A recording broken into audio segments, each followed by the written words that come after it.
Introduction. Wealth is the ability to fully experience life. Unknown. Many folks think they aren't good at earning money, when what they don't know is how to use it. Frank A. Clark. As I began writing this book, my mom called. "You're making so much money," she said. "It's going to cause havoc if you happen to die, God forbid, and you don't have a plan for your assets." It's funny. 3 years ago, she was skeptical when I chose to drop out of school. Her message changed from, "Stay in school," to, "Get a will." More on me later. Let's talk about you first. You know those people whose lives you just can't figure out. They travel the world whenever they want. They barely work. They're always with their family, or conquering the kind of grand life adventure you've reserved for someday. Somehow, they're happy with their life as it is, not just hiding behind a perfect life facade on social media. There's the kid from your college dorm who dropped out and has since raised $1 million in startup funding. The dad you see at your son's soccer games, or at your gym, who drives a Range Rover and is always around in the middle of the week when most parents are working. Your neighbor who quit her corporate job and now has her own business that you hear is making her $10,000 or $20,000 a month. You know these people are average at best. They're not super talented or smart, but they're living like kings and queens and you're dumbfounded. What they know that you don't is how to be a capitalist without any capital. There are 4 golden rules that the business world has sold us to keep us from being successful. Those rules must be broken. And the people you're thinking about have mastered breaking those rules. It's easy to dismiss the super rich as trust fund babies, or to assume their spouse is the breadwinner. Or we think maybe they're not rich at all and just racking up credit card debt. These scenarios will be true for some people, but I'm not talking about them. I'm talking about the people who are wealthy by their own doing.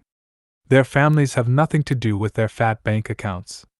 You can't stand their weekday Instagram posts from their sailboat, or the sight of them on another overseas vacation, but as much as they annoy you, you're also dying to know how they do it. How are these people so successful and free while you're withering away underneath fluorescent lights at your desk job 50+ hours a week? It's because they're part of the new rich, as Tim Ferriss calls the segment of the population who have figured out how to maximize everything in their life, even if it's not much, so it becomes an asset that works for them. The new rich are resourceful with their time, their money, and their energy. They get what they want when they want it. They travel however much they want. They have blank calendars. And they have very, very few expenses. Tim Ferriss introduced us to the new rich over a decade ago in his book The 4-Hour Workweek, but a lot has changed since then. Today, my peers and I are getting rich not just by starting companies from scratch, but by leveraging gold mines like Instagram and Airbnb that didn't exist in the early 2000s. We drive wealth by taking advantage of new tools quickly and figuring out how to get those tools to work for us so we can work less. When an average person sees a new rich person, they assume that new rich person has some magical quality. It's not magic. The average person just doesn't understand how the rich person got so rich, so they explain it away as magical. A magician practices a series of moves, or tactics, behind a curtain so that when the trick is put together, the average viewer misses the sleight of hand. If you saw the magician practicing behind the curtain, you'd think, I can pull that trick off, too. Building wealth is the same. These magicians practice behind the curtain, but I'm holding back nothing in this book. I've been a wealth magician for the past decade, and despite my lawyer's recommendations, I'm sharing everything in this book so you can pull off your own wealth magic. You'll see my tax returns, my profit and loss statements, my email negotiations when buying and selling companies. I'm sharing it all so you can study and get a very real sense of how I've built my empire. I'll take you behind the curtain of the new rich so you can become part of the inner sanctum. The lifestyle you want is not out of your reach, you just don't know the moves yet. This book will lead you through those moves, starting with some I began making at the age of 19. You'll learn how to replicate the inner workings of more than 20 revenue streams I now have at 20 years old. If you're ready to join the new rich, read on My New Wealth Magicians. My story and why you need this book. There are a few things you should know about me. I'm a college dropout. I started my first company in my Virginia Tech dorm room when I was 20. Within 4 years, I hired 40 people and grew the company to $5 million in sales and a $10.5 million valuation. I walked away from a $6.5 million acquisition offer for that company when I was 22. I don't have a resume. I bought my first piece of real estate on my own when I was 24. I bought my first company when I was 26. Today, at 29 years old, I run my own private equity firm, buying and selling companies. I use patterns and data to drive my decisions. That last detail is probably the reason I've gotten this far, and it's how I'm going to help you get here, too. I'm not going to waste your time with small talk and rah-rah positivity. If you're familiar with my podcast, The Top Entrepreneurs, you already know this about me. I have interviewed more than 500 of the world's top thinkers, disruptors, and CEOs in search of patterns that anyone can apply to gain wealth, work less, and get what they want out of life. I get to the data and I get to the numbers so you and I can learn from the real stuff. In fact, I pressure these CEOs so hard, they share secret strategies they wish they didn't share, and threaten to sue after their episode goes live. Their fault. Your gain. An unfortunate side effect is that I'm the most sued podcaster. You should see my wall of cease and desist letters, a beautiful thing. I always win these contests. This book is a natural extension of my podcast. I will present the secrets of the new rich and feature real stories from 20-year-old dorm room CEOs, Airbnb millionaires, filthy rich software founders, and financial technology billionaires, all of whom are building their wealth every day, right now. We'll get their stories, but just as important, we'll look at the real numbers behind their businesses so we can understand how they make it work. Then there are the patterns. In all my time talking to top entrepreneurs, I've noticed that their execution plans follow similar patterns that counter conventional business wisdom. These patterns directly correlate to wealth, freedom, and a lot of winning, and they'll surprise the hell out of you. Once you learn about them in the chapters ahead, you'll realize building wealth is so easy it's unbelievable. And you'll join those rich friends whose success baffled you just a few months earlier. My obsession with numbers is so fierce that it's the reason I dropped out of college. That, and the money-smart mindset my mom has instilled in me since before my memories kicked in. She swears that during a car ride when I was 5 years old I asked her why we never went out to dinner anymore. She explained that she and my Dad had to make choices.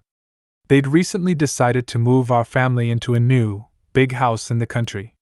Since making that choice, they had to choose not to spend money on other things, like eating out. I sat quietly in the back seat for a long time. Then I said, "So, Mom, can I choose to get into my piggy bank and take us out to Pizza Hut tonight?" She didn't take me up on it. Instead, she and Dad chose to take us out to dinner that evening. But the lesson was clear.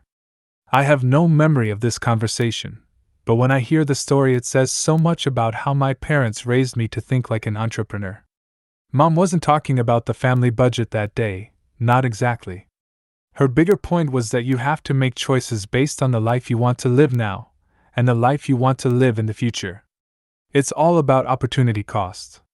Sometimes that means less pizza in exchange for the big country house, except when you're 5-year-old breaks your resolve in a 2-minute conversation. Other times it means following your gut when you see a big opportunity in front of you, even if it goes against everything you're told you're supposed to be doing with your life. That's where I found myself when I decided to drop out of college. I stayed until my junior year, but I'll never forget the moment I realized school wasn't for me. It was during a statistics course very early on in my time at Virginia Tech. I should have loved this class, But the teacher was so boring and I had other things on my mind. The midterm that semester was my wake-up call. I'd stayed up the night before pre-selling a Facebook fan page product I'd just launched. I was very tired, but I'd sent out $1,400 in sales proposals that night, so I had no regrets. I had set up a ping on my phone so it would make a sound every time a new PayPal sale came in. My phone was across the room during the test, but I heard it ping twice in the 2-hour exam period. I was selling my product at $700 a pop, so I made $1,400 before the exam was done. I failed it, but that failure turned into unstoppable momentum to keep growing my business. I realized I was a capitalist the moment I got those failed test scores. I thought, if I can fail this exam and make $1,400 while doing it, school is just not my thing. I stuck with it a couple more years, but I knew I had to get out and build my company. If you're a student reading this, keep going. It gets even better. When I finally did decide to leave school, one of the first things I did was call Mom. I thought she'd be livid with me for wanting to quit, especially after she'd worked 3 jobs to pay her own way through college. Now my parents were paying my tuition, and there I was, throwing it away. But she wasn't angry at all. She just told me it was my choice, but I should think about my options. It was the only time in my life when my parents would pay for me to go to college. I was fortunate and thankful, so she suggested I finish my degree in case one of my business ventures failed down the line. She had a point, but I knew I'd never push myself to be successful if I had that safety net under me. I told her I just had to go. Mom said she knew she'd raised 3 stubborn, ambitious kids, so she wasn't going to stand in the way of what we wanted to do. She just pushed me to consider my choices before jumping. All I could think about were the numbers. I knew I could go way bigger than $1,400 in an afternoon if I put more time and energy into my business. Forget the rules or what anyone said I should be doing with my life at 20 years old. Thanks, Mom, for not being one of those people. I saw my opportunity and I was going for it.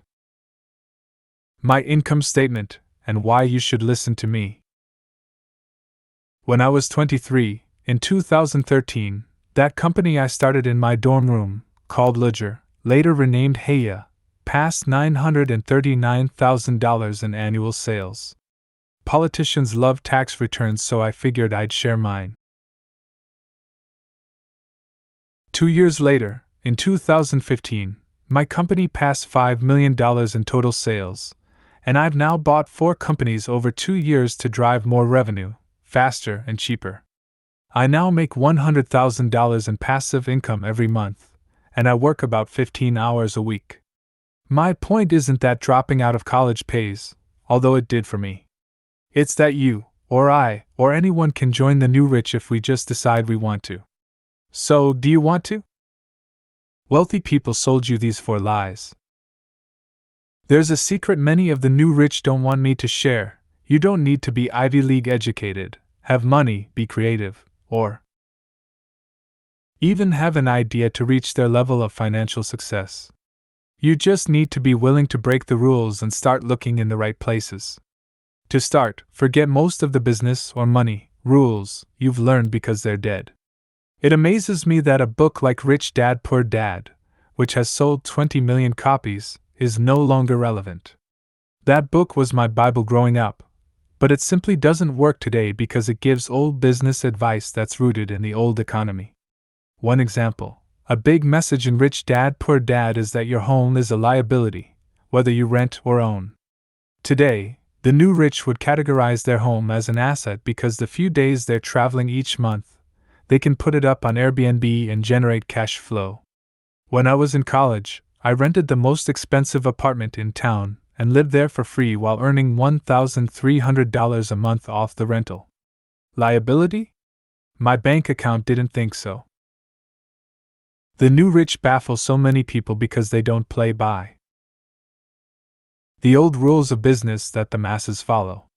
You've been sold these rules by mentors, but you must forget them to join the new rich.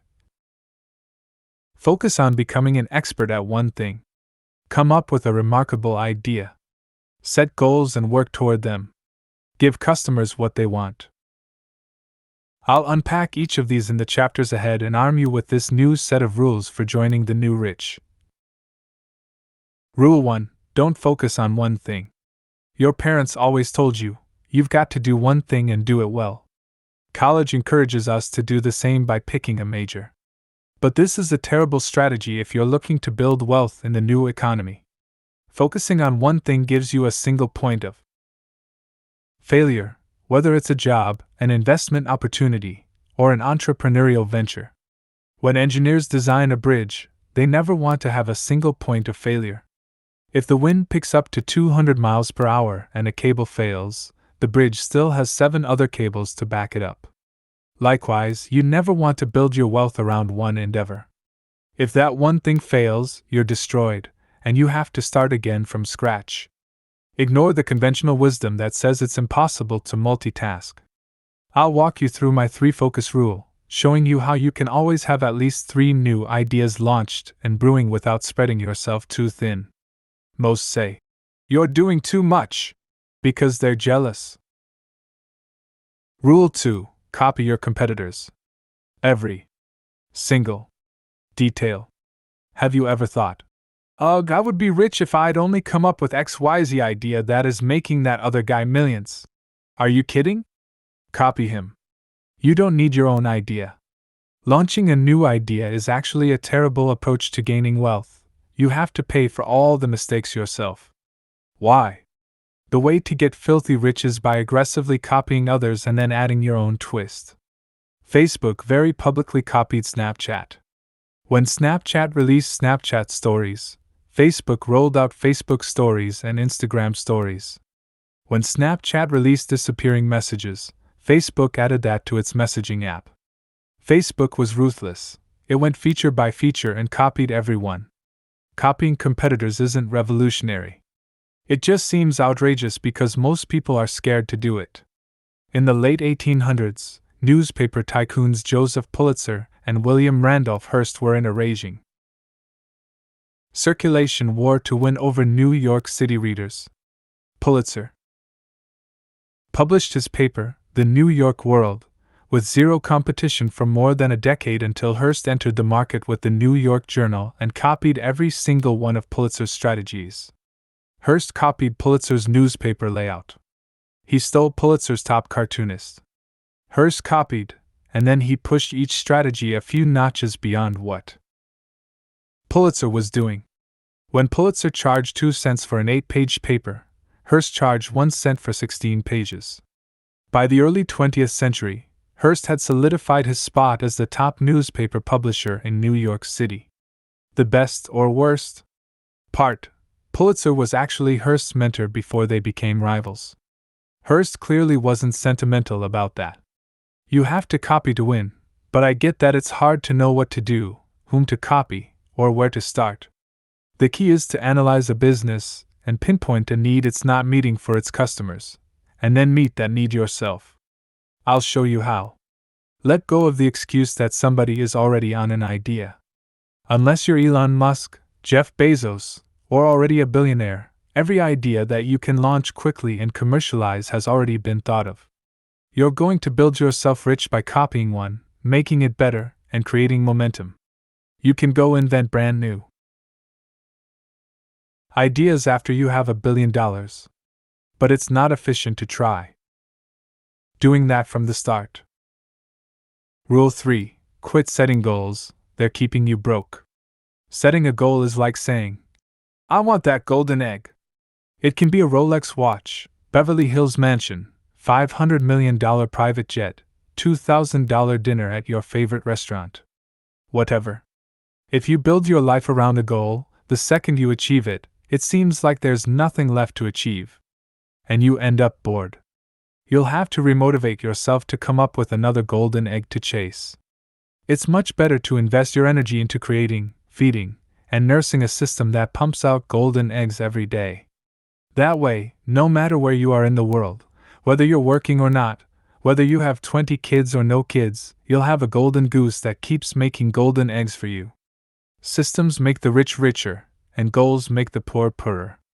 Those are the culprits behind the saying you hear often. The rich get richer, and the poor get poorer. Rule 4. Sell pickaxes to gold miners.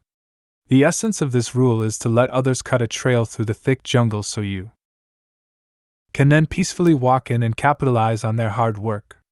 That's what people did during the gold rush.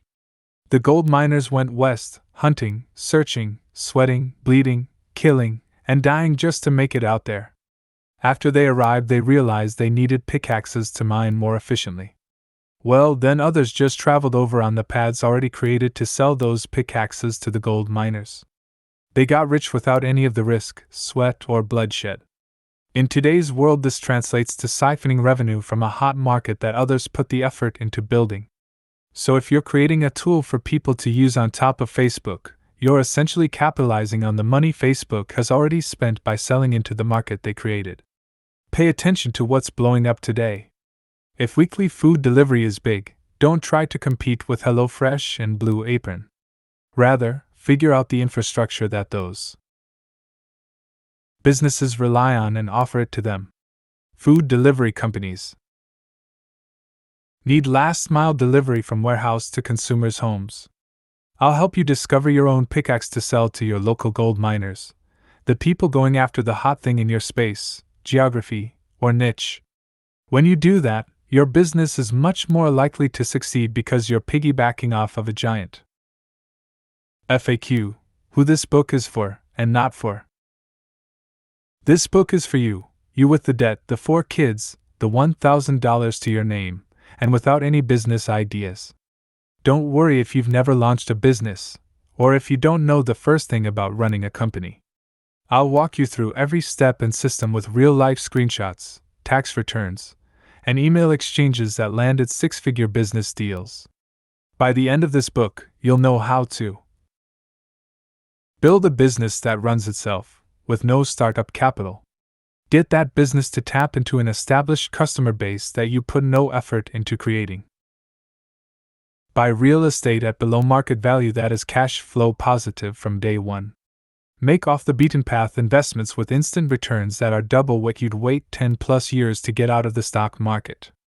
Work up enough momentum to consistently build, or buy, and sell companies every 2 years at a 7-figure profit.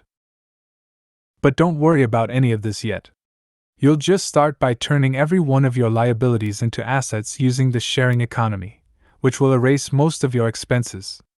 This probably sounds impossible, but the new rich found a way to do it, and I'm going to let you in on their secrets. Once the cash starts to flow, you'll use that money to build, buy, invest, and sell your way to wealth. Joining the new rich has only 2 requirements: a desire for more free time to do what you want while making money on your terms, and ambition. I can't teach ambition, so you'll need to bring your own. If you have these 2 things, you're probably the type who does not want to cement your life to the hustle 24/7, get no sleep, and work your ass off for the empty promise of retirement mentality. Good. That will get you far. The motivation to design your own life, whether it's a life traveling the world or building a log cabin in the woods, is all you need. I also want to be clear about whom this book is not for. This book is not for you if you love getting advice like, follow your passion, because that's the most reliable way to stay poor. If you're looking for someone to give you permission to follow your dreams, even if it means being too broke to afford health insurance, you're not going to get that from me. Yes, you'll be living your dream life if you follow my advice, but your dreams won't make you money. Passive income first. Then you can dream bigger than you ever thought. This book is also not for the person who is intimidated by those who love to compete. You'll have to copy, negotiate, undercut, and outperform others at every turn. If the thought of doing these things doesn't give you a thrill, you won't last long. Finally, this book is not for anyone who dislikes the 1%, because after you're done following the advice here, you're going to be part of the 1%, with an eye toward joining the 0.01%. If all this sounds improbable, remember that the new rich are people you hang out with every day. They're the cube mates you sat next to for years who finally said, I'm sick of working so much and only making $90,000 a year. I'm quitting. Maybe your private reaction at the time was, "Oh my God, I could never quit my job. I have health benefits and security, and I have 2 kids to take care of. I'm never quitting." Well, your coworker has 3 kids and was her family's breadwinner when she quit. Fast forward 5 months and you see her taking her family on vacation. You run into her at the coffee shop with friends and you overhear her saying she'll pay for the whole order. She hangs out with whomever she wants and does what she wants more often. The next time you meet up, she's telling you that her business is doing $30,000 a month. Guess what? She doesn't have any more intellect, talent, or hustle than you do. Stop asking how she does it and start now, with the tactics on the next few pages. Your new rich plan at 10,000 feet. Here's an aerial view of what your journey to wealth might look like if you follow the advice in this book. 1. Start at zero. No startup capital. No trust fund check from grandma. No high-earning spouse contributing the cash to get your ventures off the ground. 2. Leverage the 4 tactics I used to generate over $10,000 in cash and start funding my own ventures by the time I was 21 years old. 3. As money comes in, you will spend it however you want to make sure you're living a happy, healthy life. Go on vacation. Get a mocha every morning. Buy that Anthropology dress even if it's not on sale. Invest it back into your current ventures in unique ways. Invest it in real estate using very little capital. Outright buy other companies for pennies on the dollar using the negotiation tactics I teach. Build a war chest to fund any next business venture you want as you see fit. I will show you how to do all of these things. Is it simple? Yes. Is it easy? No. In music, there are only 7 notes. Anyone can know them. So why do some people create hit songs while others can barely sing? The answer is in the combination of those 7 notes. Business is even simpler, it only has 4 notes. This book will teach you the unique ways to combine those 4 notes, or principles, to create masterpieces that put money in your bank account. You'll also see how I've combined these 4 principles, which are the 4 rules I recommend breaking, to create incredible wealth. The journey starts now. Flip to the next chapter to learn how I made my first $6,400 from my podcasting company. Part 1. Rules to break. Rules to embrace.